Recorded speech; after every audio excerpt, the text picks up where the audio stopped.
सनसुजात पर्व में धृतराष्ट्र और सनसुजात जी का संवाद। धृतराष्ट्र प्रश्न कर रहे हैं और सनसुजात जी जो कि महात्मा विदुर के आह्वान पर वहां पर उपस्थित हुए हैं, उन्होंने अपने आप को विदुर के कहने पर वहां पर धृतराष्ट्र के समक्ष और विदुर के समक्ष अपने आप को प्रस्तुत किया। और उसके बाद धृतराष्ट्र के धारा प्रवाह प्रश्न, प्रश्न के बाद प्रश्न, प्रश्न के बाद प्रश्न, उनके प्रश्नों के उत्तर दे रहे हैं। हालांकि उनके विषय वस्तु, प्रश्न की जो टॉपिक हैं वो अलग अलग नहीं है ज्यादा, परंतु फिर भी धृतराष्ट्र अपने मन को समझाने के लिए बार बार प्रश्न कर रहे हैं। तो प्रश्न करते हैं कि वेदों का तात्पर्य क्या है, वेदों की इतनी महिमा क्यों है, ब्राह्मण कौन है, इत्यादि इत्यादि। और होता क्या है, किसी भी विद्वज्जन की तरह जब कोई भी प्रश्न करते हैं धृतराष्ट्र, सनसुजात जी क्या कहते हैं कि जो तत्व की बात है, बार बार उसी तत्व की बात पर अपना डिस्कशन वहीं लेके आ जाते हैं। तत्व की बात क्या है? तत्व की बात यह है कि हमें अपने स्वरूप को, परमात्मा स्वरूप को जानना चाहिए। और कैसे जानना चाहिए? वेदों के वाक्यों के अर्थों में नहीं, वेदों के वाक्यों के अर्थों में नहीं जानना चाहिए, ना ही कर्मकांड से उसे जानने का प्रयास करना चाहिए, ना ही उत्तर पूर्व दक्षिण पश्चिम इत्यादि दिशाओं में जाकर उसे ढूंढना चाहिए, परम तत्व को, ब्रह्म तत्व को। और ना ही उस तत्व को किसी दिशा विहीन स्थान विशेष में जाकर ढूंढना चाहिए। तो 2-3 दिन पहले मैंने आपको ये बात बताई और ये भी बताया था एक चुटकुला जो बचपन में सुना था कि एक माता कहती अपने बच्चे को अच्छे बच्चे ये नहीं करते, अच्छे बच्चे ये नहीं करते, अच्छे बच्चे ये नहीं करते। तो कुछ भी बालक करने लगता है तो बोलती है कि अच्छे बच्चे ये नहीं करते। तो हार कर बच्चा पूछता है कि आप मुझे ये भी तो बताओ कि अच्छे बच्चे करते क्या हैं। तो यही स्थिति यहाँ हो गई है कि ना उस तत्व का अनात्म पदार्थों में अनुसंधान करो, ना किसी दिशा विशेष में अनुसंधान करो, ना किसी स्थान विशेष में, दिशाहीन, दिशाओं से मुक्त किसी स्थान विशेष में उसका अनुसंधान करो, ना वेद के वाक्यों में उसका अनुसंधान करो। तो करो कहां? तो वहां बताते हैं कि तप के द्वारा ही इसका अनुसंधान हो सकता है। इस परमात्म तत्व का, इस भगवत प्राप्ति का जो अनुसंधान है वो कैसे होगा? तप के द्वारा। फिर आपको यह बताया गया था कि तप कैसे करना चाहिए। सनसुजात जी बता रहे हैं, क्या बताते हैं कि अपनी इंद्रियों को उनके विषयों से हटाकर उनको चेष्टा रहित कर दीजिए, ताकि आंख कुछ देखने के लिए न दौड़े, कान कुछ सुनने के लिए न दौड़े, और जीवा कुछ रस लेने के लिए न दौड़े। दौड़ते तो खैर हम ही हैं, लेकिन ये जो इंद्रियां ये हमें दौड़ाती हैं, इंद्रियों के नाते हम दौड़ते हैं। कई बार कुछ जो प्रिय वस्तु है उसकी तरफ दौड़ते हैं और जो अप्रिय है उससे दूर दौड़ते हैं, भागते तो हम हैं ही। तो ये भगाती हैं हमें इंद्रियों की चेष्टा हमें भगाती है। तो ये भांति भांति की चेष्टाओं को शांत कर कर इंद्रियों को उनके विषय से अलग कर लें। और उसके बाद क्या होगा? फिर उसका जो रिजल्ट होगा वो ये होगा कि मन की भी चेष्टाएं धीरे धीरे समाप्त होंगी, करनी पड़ेंगी। ये कोई ये नहीं है कि जरूरी नहीं है कि अगर इंद्रियों की चेष्टाएं समाप्त हो जाएंगी तो मन की चेष्टाएं भी समाप्त हो जाएंगी। कई बार इंद्रियों से तो चेष्टा नहीं करते, लेकिन मन की चेष्टाएं समाप्त नहीं होती। तो मन की चेष्टाओं को भी समाप्त करना है। इंद्रियों को उनके विषयों से तो अलग कर दिया, लेकिन मन से अगर उनका चिंतन होता रहा, उसकी चिंता करते रहे कि ये वस्तु हमें, एक प्रिय वस्तु हमें कैसे मिलेगी और इस अप्रिय वस्तु व्यक्ति से हम कैसे दूर होंगे, तो ये जो मन का जो चिंतन चलता रहेगा विषयों को लेकर, इसी को भगवान ने क्या कहा? मिथ्याचार से उच्यते। मिथ्याचार कहा। मिथ्याचार क्या? कि बाहर से तो हम किसी भी वस्तु को ग्रहण नहीं कर रहे, इंद्रियों से किसी वस्तु को ग्रहण नहीं कर रहे। जैसे कि लड्डू मैं नहीं खा रहा, मुझे पता नहीं खाना चाहिए, या मैंने ऐसा निर्णय कर लिया कि लड्डू नहीं खाऊंगा। लोगों को बताना है ना कि मैं बड़ा त्यागी महात्मा हूं, नहीं नहीं मैं लड्डू नहीं खाऊंगा। मेरे सामने कोई लड्डू लेके आ जाए और मैं कहूँ नहीं नहीं मैं लड्डू नहीं खाऊंगा, क्यों जी, मैं तो बहुत त्यागी महात्मा हूं। अब ऐसे कोई मेरे सामने लड्डू लेके आ जाए और मैं खाना आरंभ कर दूं तो अच्छा थोड़े ना लगता है। ना ना ना ना ना, थोड़ा बताना चाहिए ना लोगों की हम त्यागी हैं। नहीं नहीं नहीं हम नहीं खाएंगे, बोल दिया ऐसा। लेकिन मन में क्या हो रहा है, लोगों की बातें सुन रहा हूं, हो सकता है बोल रहा हूं, और मन में लड्डुओं का ही चिंतन हो रहा है। इसे कहते हैं मिथ्याचार। इंद्रियों से तो उसके विषय को अलग कर दिया, जीवा से तो लड्डू को अलग कर दिया, किसी भी कारण से किया हो, तो अपने आप को बड़ा महात्मा दिखाने के लिए किया हो, या संकोचवश कर दिया हो, शिष्टाचार वश कर दिया हो, इत्यादि इत्यादि, या केवल इसलिए कर दिया हो कि हाँ डायबिटीज है तो मीठा नहीं खाना चाहिए। अपने स्वास्थ्य को देखते हुए अपनी इंद्रियों को उसके विषय से, अपनी जीवा को लड्डू से अलग तो कर दिया, लेकिन मन से लड्डुओं का चिंतन नहीं गया। तो मन का भी निचेष्ट होना, चेष्टा रहित होना अति आवश्यक है। मन एव मनुष्यानाम कारणम बंध मोक्षयो। ये जो मन है यही मनुष्यों के बंधन का और मनुष्यों के मोक्ष का कारण है। तो इंद्रियों से विषयों को अलग करके फिर मन को निचेष्ट करें, चेष्टा से रहित करें, और उसके बाद क्या हो, मन को कहां से अलग कर दिया, इंद्रियों के विषयों से, हर प्रकार की चेष्टा से। तो एक प्रकार से एक तरफ से तो हटा दिया, फिर उसे कहीं लगाना भी है। एक बात आप समझ लें, आप जानते ही होंगे, सुधीजन जिज्ञासुजन आप जानते होंगे कि मन को टिकने के लिए कोई ना कोई आधार चाहिए।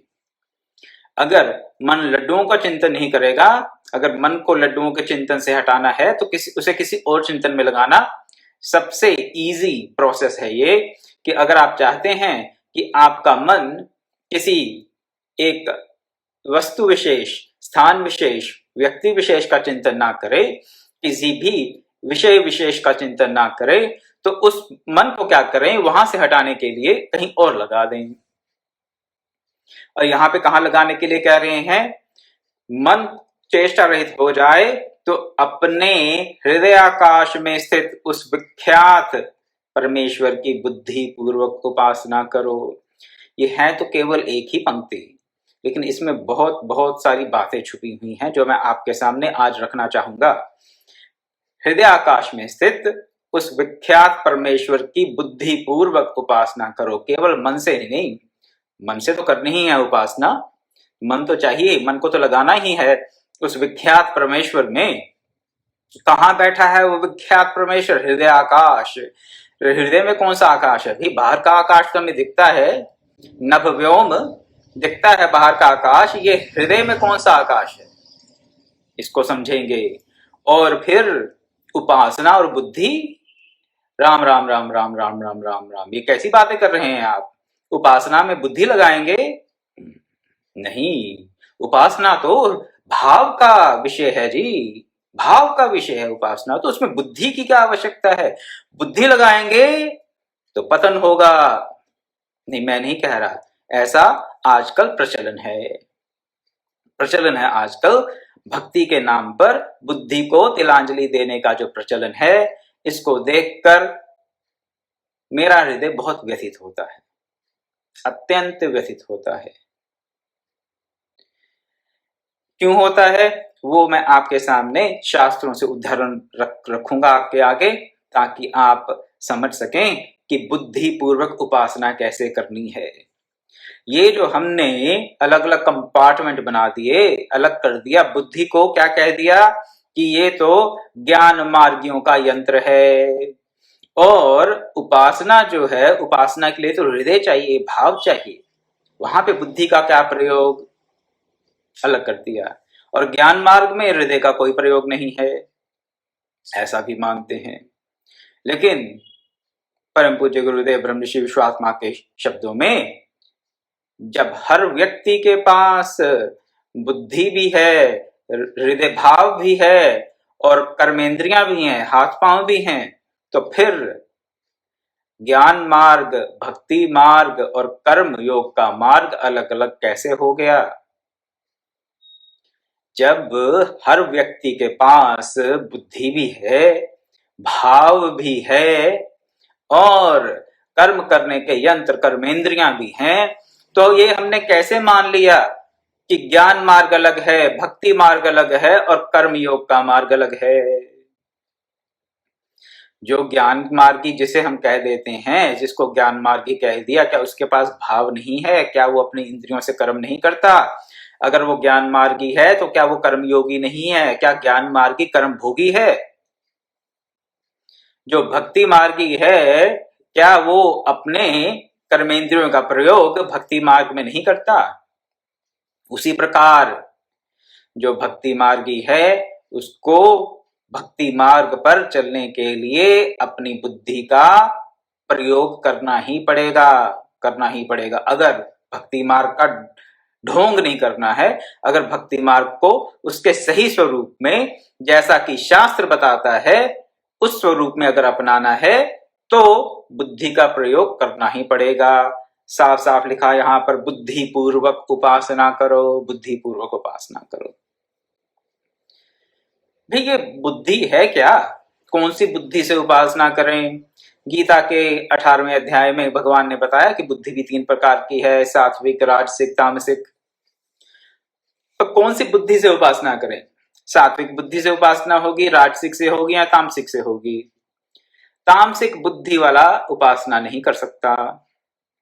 बुद्धि युक्त उपासना क्या है, इसकी चर्चा भी मैं कर रहा हूं। फिर समय रहा आज तो ईश्वर कृपा से, आज नहीं तो कल, हृदय आकाश में स्थित परमेश्वर कहां पर है उसकी भी चर्चा करेंगे। लेकिन पहले बुद्धि पूर्वक उपासना कैसे करते हैं उसकी चर्चा कर रहे हैं। तामसिक बुद्धि से क्या नहीं होगा? उपासना नहीं हो सकती। तामसिक बुद्धि से भजन नहीं हो सकता। रावण ने भी कहा, होई न भजन तामस देहा।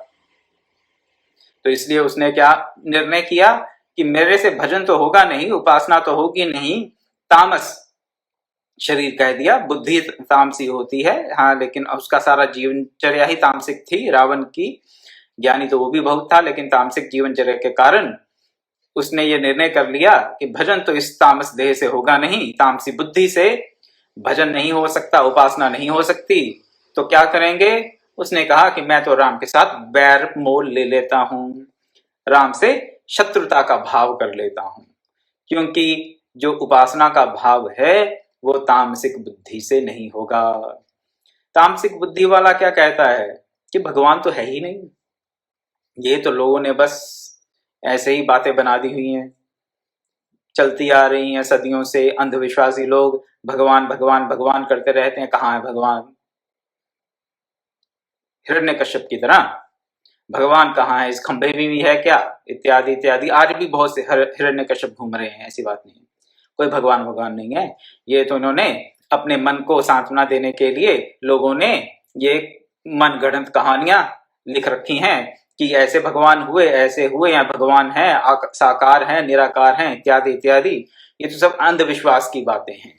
और हम तो बहुत मॉडर्न है भाई, हम इन सब सुपरस्टिशियस बिलीफ्स को हम नहीं अपनाते। We don't really like all this superstitious uncritical and unscientific stuff. सब भाड़ में जाए, ये भगवान भगवान कोई है ही नहीं। ये इस प्रकार का तर्क तामसिक बुद्धि का तर्क है। क्यों? क्योंकि जो दिख रहा है बस उसी में ही आस्था है, और अपने अंदर ऐसा तमस के कारण, तमोगुण के कारण ऐसा अभिमान भरा पड़ा है, हमें भगवान भगवान नहीं चाहिए, भगवान है ही नहीं। क्यों? क्योंकि मैं ही इतना बलशाली हूं, मेरे से बड़ा कोई हो ही नहीं सकता, मेरे से बुद्धिमान कोई और हो नहीं सकता, तो भगवान भगवान कुछ नहीं है। तो तामसिक व्यक्ति इन विचारधाराओं के कारण, तामसिक बुद्धि के कारण वो उपासना नहीं कर सकता। तो ये जो बुद्धि पूर्वक उपासना है, क्या ये रजोगुनी बुद्धि से संभव है? क्या रजोगुनी बुद्धि के साथ हम उपासना कर सकते हैं? हाँ, कर सकते हैं, लेकिन वो उपासना हाँ कोई अच्छी क्वालिटी की उपासना नहीं होगी। कैसी उपासना होगी वो फिर? उस उपासना में ऐसा होगा, रजो रागात्मकम वृद्धिम, रागात्मक उपासना होगी। भगवान क्यों प्रिय लगेंगे? क्योंकि उसे कुछ चाहिए। अगर भगवान से जो चाहिए वो मिल गया तो भगवान बहुत अच्छे, और अगर भगवान से जो चाहिए जिस कारण भगवान की उपासना नहीं की, उपासना की जिसके लिए वो चीज नहीं मिली, जिस व्यक्ति के लिए जिस वस्तु के लिए उपासना की गई भगवान की, अगर भगवान से वो वस्तु व्यक्ति प्राप्त नहीं हुए तो भगवान है ही नहीं। ये कैसा भगवान है? भगवान भगवान कुछ नहीं है। भगवान हाँ निर्दयी है, कठोर हृदय है, भगवान ऐसा है। भगवान से फिर भगवान को गालियां देना शुरू हो जाएंगे, क्योंकि अपनी जो इच्छा पूर्ति थी वो नहीं हुई। और अगर इच्छा पूर्ति हो गई तो हाँ फिर भगवान बड़े दयालु हैं, बड़े कृपालु हैं। और ऐसी रजोगुनी बुद्धि से जो उपासना की जाती है वो तो हाँ अधोगति की तरफ ही लेके जाती है। कैसे अधोगति की तरफ लेके जाती है? क्योंकि अगर हमारी जो मनोवांछित कामनाएं हैं वो पूरी हो गई तो हम अपनी उन कामनाओं को और दृढ़ कर लेंगे। कामनाएं हमारे मन में और गहरी जड़ जमा लेंगी, और अगर पूरी नहीं हुई तो फिर हम नास्तिक बन जाएंगे। तो ये राजसिक बुद्धि से भी, रजोगुनी बुद्धि से भी हम प्रभु की जो उपासना है, जिस प्रकार से उपासना करनी चाहिए, जो शास्त्रविहित मार्ग है उपासना का, वो नहीं कर सकते। तो रहेगी फिर एक ही प्रकार की बुद्धि रह गई, तामसिक से नहीं होगी, राजसिक में भी गड़बड़ है, तो फिर होगी तो होगी सात्विक बुद्धि, सतोगुनी बुद्धि से ही उपासना होगी। अब सतोगुनी बुद्धि क्या है? सतोगुनी बुद्धि है गीता के 18वें अध्याय का 30वां श्लोक, प्रवृत्तिम च निवृत्तिम च कार्याकार्य भयाभय बंधम मोक्षम चावेत्ति बुद्धि सा पार्थ सात्विकी। तो हमारे पास सात्विक बुद्धि है या नहीं है, उसका निर्णय हम कैसे करें? क्या हमें पता है कि किन कामों में कहां पर हमारी बुद्धि की प्रवृत्ति होनी चाहिए और किन चीजों से हमारी बुद्धि की हमारी निवृत्ति होनी चाहिए? यानी हमें अपने कर्तव्य अकर्तव्य का निर्णय करना आता है या नहीं? अगर हमारी बुद्धि कर्तव्य और अकर्तव्य का निर्णय कर सकती है तो हमारी बुद्धि सात्विकी है। क्या करना चाहिए, क्या नहीं करना चाहिए, भय कहां से प्राप्त होना चाहिए और अभय कहां से प्राप्त होना चाहिए, और बंधन के क्या कारण हैं और मोक्ष के क्या कारण हैं, किन कारणों से हमें बंधन प्राप्त हो सकता है और किन कारणों से हमें मोक्ष प्राप्त हो सकता है, ऐसे सारे निर्णय, ऐसे सारे डिसीजन जो बुद्धि ले सके वो बुद्धि सात्विकी है। और इस सात्विकी बुद्धि से ही हम बुद्धि पूर्वक उपासना कर सकते हैं। अगर बुद्धि पूर्वक उपासना नहीं करेंगे तो क्या होगा?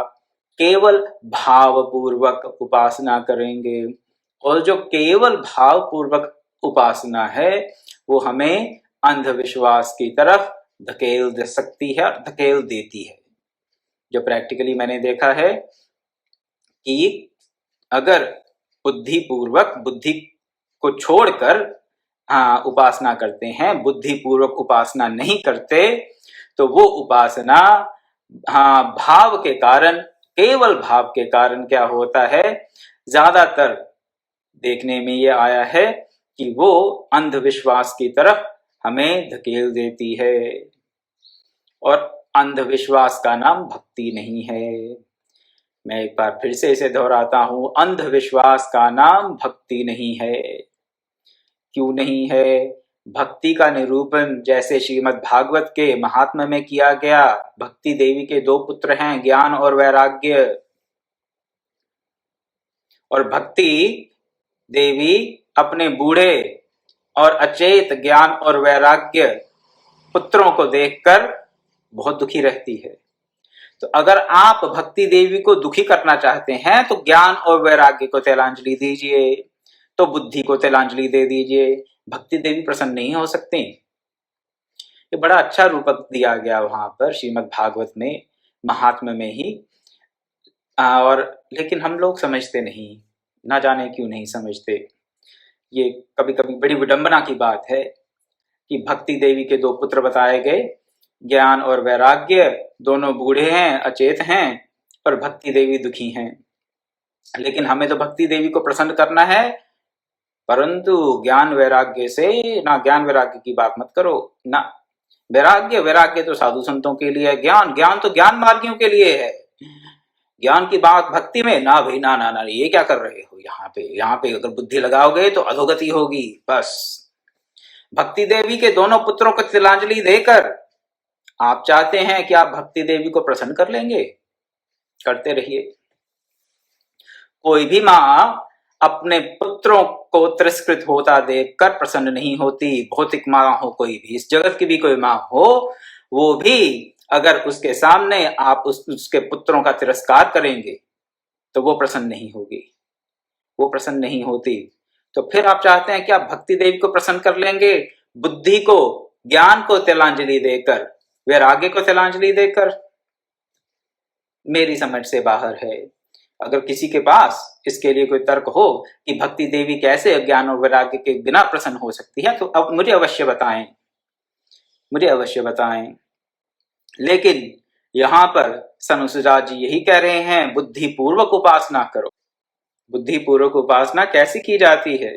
भगवान ने भगवत गीता में एक जगह और कहा, ये उदाहरण इसलिए दे रहा हूं आपको, अपना पांडित्य प्रदर्शित करने के लिए नहीं, जो आपके सामने ये सिद्धांत रख रहा हूं इसको एकदम, हाँ, साझा करने के लिए, आपके सामने एकदम क्लियर हो रहा है इसलिए रख रहा हूं। गीता के दूसरे अध्याय का 66वां श्लोक, दूसरे अध्याय के अंत के श्लोकों में से एक श्लोक है, नास्ति बुद्धिर्युक्तस्य नाचा युक्तस्य भावना नाचा भावयत शांति अशांतस्य कुत सुखम। पहले कहते हैं जिसकी बुद्धि युक्त नहीं है उसकी भावना युक्त नहीं हो सकती। पहले बुद्धि युक्त होनी चाहिए, उसके बाद भावना युक्त होगी। अब बिना भाव के भक्ति नहीं होती, ये तो हमें पता है कि भक्ति बिना भाव के नहीं होती, लेकिन भक्ति बिना बुद्धि के होती है, ये भी हम सबको पता है। पता नहीं कैसे ये बात फैल गई और ज्यादातर जनमानस में ये ऐसी धारणा बनी हुई है। लेकिन यहाँ पे भगवान ने भावना से भी पहले किसकी बात की? गीता के दूसरे अध्याय का 66वां 66 ये श्लोक है। पहले बुद्धि युक्त होगी तो उसके बाद भावना युक्त होगी। पहले बुद्धि का नाम लिया मैंने, ना यस्य ना नास्ति बुद्धिर युक्तस्य, ना अस्ति बुद्धि युक्तस्य, ना च युक्तस्य भावना।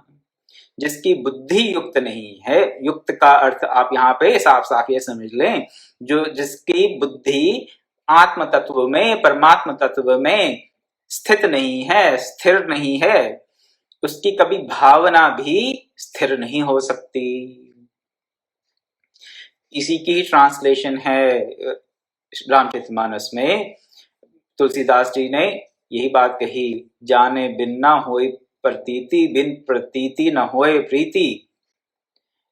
सीधी सी बात, जो बात यहाँ की, जानना पहले, जानना कैसे है? बुद्धि से जानेंगे। अगर परमात्मा तत्व को भली भांति पहचान लेते हैं तो फिर उसमें हमारी बुद्धि युक्त हो जाती है, बुद्धि उसमें स्थित हो जाती है। और जब उसमें बुद्धि स्थित होगी तो हमारी जो भावना है, भावना में भी स्थिरता होगी, और भावना में स्थिरता होगी तो फिर ही भक्ति होगी। अस्थिर भावना से, अस्थिर मन से क्या भक्ति हो सकती है? भाव अस्थिर होगा तो भक्ति कैसे होगी? नहीं हो सकती। ना चा भावयत शांति अशांतस्य कत सुखम। जिसकी भावना स्थिर नहीं है उसको शांति प्राप्त नहीं हो सकती, और जिसे शांति प्राप्त नहीं है, जो अशांत है, उसको सुख कैसे प्राप्त होगा? तो बुद्धि युक्त उपासना करनी है। बुद्धि युक्त होकर उपासना करेंगे तो हमारी उपासना में स्थिरता होगी। उपासना में स्थिरता होगी तभी तो परमात्मा तत्व में दृढ़ प्रगाढ़ भक्ति होगी। अगर अस्थिर हैं तो फिर बात नहीं बनेगी किसी भी प्रकार से। बुद्धि युक्त उपासना करें परमेश्वर की, और परमेश्वर कहां पर है? हृदय आकाश में। अब हृदय आकाश में जो परमेश्वर है, कौन सा परमेश्वर है और कहाँ है ये हृदय का आकाश? हृदय तो हम कहते हैं कि यहाँ पर है हमारे, हाँ, ये रिब केज के नीचे बता देते हैं हम, हृदय यहाँ पर है हमारी छाती में। लेकिन ये वो वाला हृदय नहीं है। और इसके लिए भी आप चाहे योग की, चाहे ज्ञान की, चाहे भक्ति की, आप किसी भी प्रकार की अगर प्रणाली को अपनाएं, आप पाएंगे वेदांत में भी जो हृद शब्द है संस्कृत का, हृद कहते हैं गहरे स्थान को, गहरे स्थान को हृद कहा जाता है। और हृदय जो है, हाँ, आजकल आप आम बोलचाल की भाषा में तो हम कह देते हैं हृदय किसको? हार्ट को, जो कि खून को पंप करता है, pumping organ in our body, heart, तो उसको हृदय कह देते हैं। लेकिन यहाँ पर वेदांत की भाषा में, महाभारत की भाषा में, भागवत धर्म की भाषा में जो हृदय है वो यहाँ है, हमारे खोपड़ी के अंदर जो सबसे गहरा स्थान है वो हृदय है। आपको हो सकता है अगर आपने ये बात पहले कभी ना सुनी हो तो आपको अटपटी लगे, लेकिन योग की दृष्टि में, योग की भाषा में, वेदांत की भाषा में हृदय यहाँ पर है। जो सबसे गहरा स्थान है खोपड़ी के अंदर, मस्तिष्क में, उसे हृदय कहा गया। उसको एनाटॉमी की भाषा में, वेस्टर्न मेडिसिन की भाषा में कह दिया जाता है थर्ड वेंट्रिकल। अगर किसी ने एनाटॉमी पढ़ी हो तो थर्ड वेंट्रिकल जो है, हाँ, ये केवल इंगित करने के लिए नहीं है, के लिए ही है। ये ऐसा मत समझिएगा कि जो थर्ड वेंट्रिकल है वही हृदय आकाश है, लेकिन जो थर्ड वेंट्रिकल है उसी स्थान को, उसी स्थान के इर्द गिर्द हृदय आकाश है। स्पेस होती है वहां पे थोड़ी सी, पिट्यूटरी ग्लैंड के ऊपर और पीनल ग्लैंड के थोड़े से नीचे जाकर एक स्पेस रहता है, उस स्पेस को हृदय आकाश कहा जाता है, जिसको कि योग की भाषा में ब्रह्मचक्र कह दिया जाता है। वो जो ब्रह्मचक्र है या ब्रह्मरंध्र है, ब्रह्मरंध्र भी कहा जाता है उसे, वहां पर परमात्मा की ज्योति का प्रकाश है। जो हमारी आंखों की ऑप्टिक नर्व्स हैं वो भी क्रॉस करती हैं उसी स्थान के पास। ऑप्टिक नर्व्स, आंखों से जो नाड़ियां जाती हैं दिमाग को, वो क्रॉस करती हैं मिड ब्रेन में, थर्ड वेंट्रिकल के पास ही, और हाँ, ऐसे हो जाती हैं, एक ऊपर से दूसरी निकल जाती है। तो उसी के पास ये हृदय आकाश है। उस हृदय आकाश को योग की भाषा में, ये कुंडलिनी योग की भाषा में भी कह दिया जाता है ब्रह्मचक्र। इस ब्रह्मचक्र में क्या होता है? परमात्मा की ज्योति का प्रकाश आता है। इसी को यहां पर संसुजात जी बता रहे हैं। क्या? हृदय आकाश में स्थित उस विख्यात परमेश्वर की बुद्धि पूर्वक उपासना करो। तो हृदय आकाश क्या है? ब्रह्मचक्र। ब्रह्मचक्र, चिदाकाश भी कह दिया जाता है इसे, चिदाकाश भी उसी का नाम है, हृदय आकाश भी उसी का नाम है, ब्रह्मचक्र भी उसका नाम है। उसमें जो परमात्मा की ज्योति का प्रकाश पड़ता है, उस परमात्मा तत्व की, उस विख्यात परमेश्वर की हमें बुद्धि पूर्वक उपासना करनी चाहिए। और ये केवल यही, ऐसा नहीं कि यहाँ पर केवल संसुजात जी ने यहाँ कह दिया और कहीं इसका उल्लेख नहीं मिलता। गीता में भी 18वें अध्याय का 61वां 61st श्लोक, ईश्वर सर्वभूतानां हृद्देशेऽर्जुन तिष्ठति। ईश्वर सब भूतों के, सब प्राणियों के हृदय देश में बैठा हुआ है, यहाँ पे बैठा हुआ है, हृद्देशे अर्जुन तिष्ठति। सब प्राणियों के हृदय देश में, चिदाकाश में वो ईश्वर बैठा हुआ है।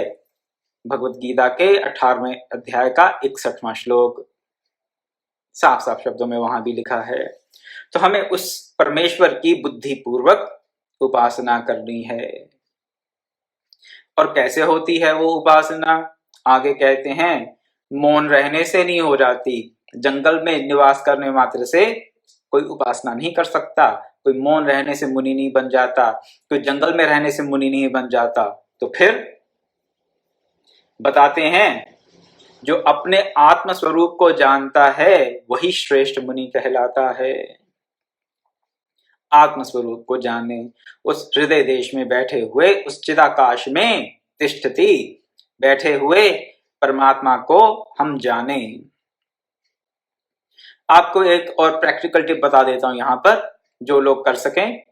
अगर आप प्राणायाम कर सकते हैं तो अगर आप प्राणायाम करें, कपालभाति करें, तो उसके बाद आंखें बंद करके बैठ जाएं, जितनी बार भी कर सकें, अपने शक्ति का अतिक्रमण ना करते हुए। और अगर जानते हो कैसे करना चाहिए कपालभाति, तो कपालभाति करके आंखें बंद करके बैठ जाएं। और उसके बाद क्या होगा, अगर आप अपने तीसरे नेत्र पर ध्यान केंद्रित करेंगे तो आपको इस ज्योति का, जो परमात्मा की ज्योति पड़ रही है या पड़ी हुई है, बैठी हुई है हमारे हृदय काश में, चिदाकाश में, अभ्यास के साथ, एक ही समय तो नहीं, अभ्यास के साथ फिर उसका धीरे धीरे दर्शन होना आरंभ हो जाता है। तो प्राणायाम की किसी अच्छी विधि से अगर उसको ठीक प्रकार से किया जाए तो इस हृदय जुन तिष्ठति, हृदय देश में बैठे हुए ईश्वर सर्वभूतानां, बैठे हुए इस ईश्वर को हम देख सकते हैं। ऐसे आंखें, चमड़े वाली आंखों से नहीं, अंतर्मन की आंखों से उसके दर्शन प्राप्त हो जाते हैं। दर्शन प्राप्त करें, फिर उसमें अपने आप को स्थित करें, उसकी बुद्धि पूर्वक उपासना करें, फिर कहलाएंगे हम क्या, मुनि। केवल मौन रहने से मुनि व्यक्ति नहीं होता, और केवल जंगल में रहने से व्यक्ति मुनि नहीं होता। तो कैसे मुनि होता है, जो अपने उस आत्म तत्व को जानता है। प्राणायाम से भी हम इसे जान सकते हैं, ध्यान योग से भी जान सकते हैं, भक्ति योग से भी जान सकते हैं, जप करें, जप की क्रिया से भी जान सकते हैं, मंत्र जप से भी उसे जान सकते हैं। उसी को ही जानना है। फिर एक बार अगर उसके दर्शन हुए तो फिर क्या होता है, वो ज्ञानी पुरुष क्या कहलाता है, वैयाकरण। अब ये वैयाकरण क्या होता है, और उसके आगे बताते हैं कि लोगों को देखने वाला कौन है, और सब लोगों को जिसने देखा है, इस लोक से लेके ब्रह्म लोक पर्यंत तक किसी ने सब लोगों को देख लिया, क्या वो श्रेष्ठ है, या जो सर्वविद है, सब जानने वाला है, वो श्रेष्ठ है। दो शब्द है यहाँ पे, सर्वदर्शी और सर्वविद। सब देखने वाला श्रेष्ठ है या सब जानने वाला श्रेष्ठ है, इस पे चर्चा करते हैं। लेकिन आज समय हो रहा है, तो आज मैं अपनी वाणी को यहीं विराम दूंगा, कथा को यहीं विराम देंगे। आशा करते हैं आप आज की कथा से ये बात आपके मन में बैठ गई होगी कि बुद्धि के प्रयोग के बिना उपासना संभव नहीं है। शास्त्रीय विधि से उपासना का ढोंग करना हो वो तो अलग बात है, उसके बारे में मैं कुछ नहीं कह सकता। ओम पूर्णमदः पूर्णमिदं पूर्णात् पूर्णमुदच्यते पूर्णस्य पूर्णमादाय पूर्णमेवावशिष्यते। ओम शांति शांति शांति। हरि ओम तत्सत्।